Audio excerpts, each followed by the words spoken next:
Assalamualaikum warahmatullahi wabarakatuh.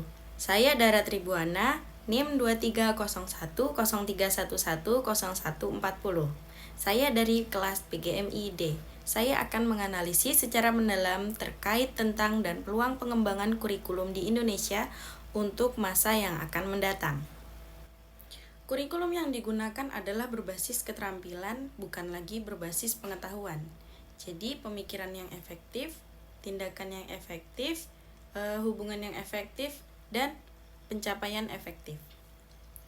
Itu adalah keterampilan tingkat atas yang dibutuhkan orang siapapun untuk menjadi ahli dalam hal yang berguna dan kehidupan yang sukses, apapun lokasi, pekerjaan, atau minat mereka.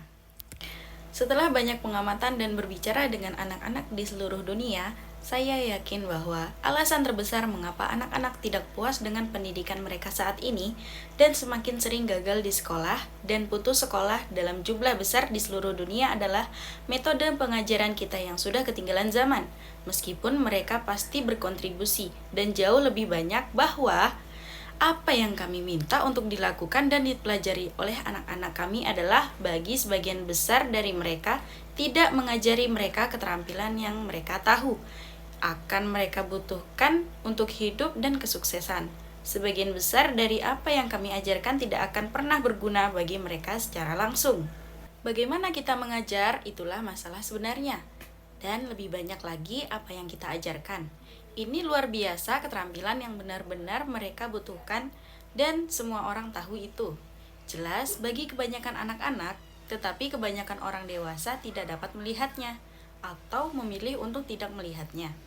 Saya menyampaikan bahwa pendidikan pada tingkat tertinggi adalah tentang menjadi jenis tertentu. Pendidikan adalah atau seharusnya tentang setiap orang yang mampu berpikir secara efektif, bertindak secara efektif, berhubungan secara efektif dengan orang lain, dan mencapai hal-hal yang berguna secara efektif dengan kemampuan terbaik mereka, apapun bidang yang mereka pilih untuk dimasuki.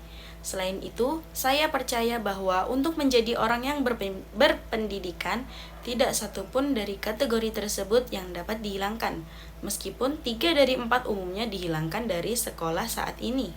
Keempat keterampilan itu, saya yakin adalah tempat kita seharusnya memfokuskan pendidikan dan perhatian anak-anak kita. Individualisme dengan semangat dan menggunakan pedagogi dan teknologi modern yang dipahami, dihubungkan, dan dinikmati siswa.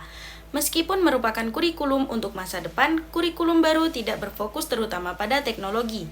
Tujuannya lebih tepatnya adalah untuk menggunakan teknologi dengan cara yang sekuat dan mutakhir untuk membantu meningkatkan siswa kami menjadi lebih baik dalam pemikiran yang efektif, tindakan yang efektif, hubungan yang efektif, dan pencapaian efektif.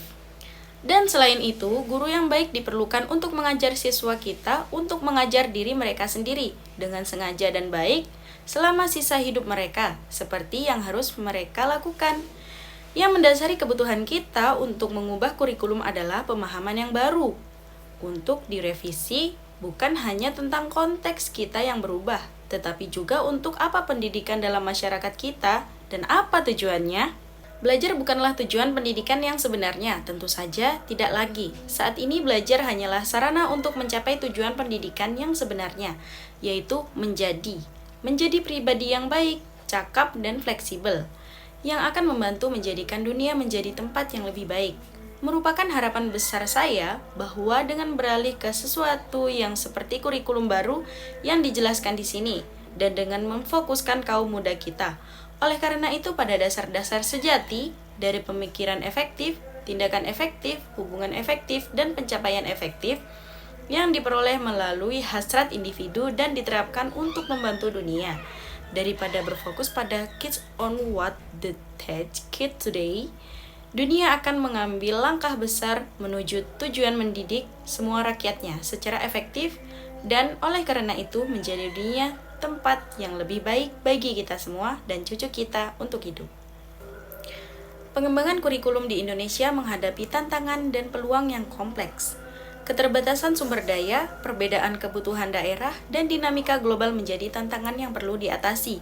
Namun, kurikulum merdeka, pemanfaatan teknologi, kolaborasi stakeholder, dan pengembangan kurikulum berbasis kompetensi membuka peluang besar untuk meningkatkan kualitas pendidikan di Indonesia.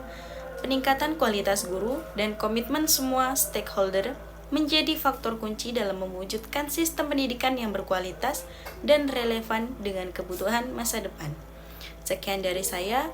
Mohon maaf apabila ada kesalahan perbuatan dan sikap.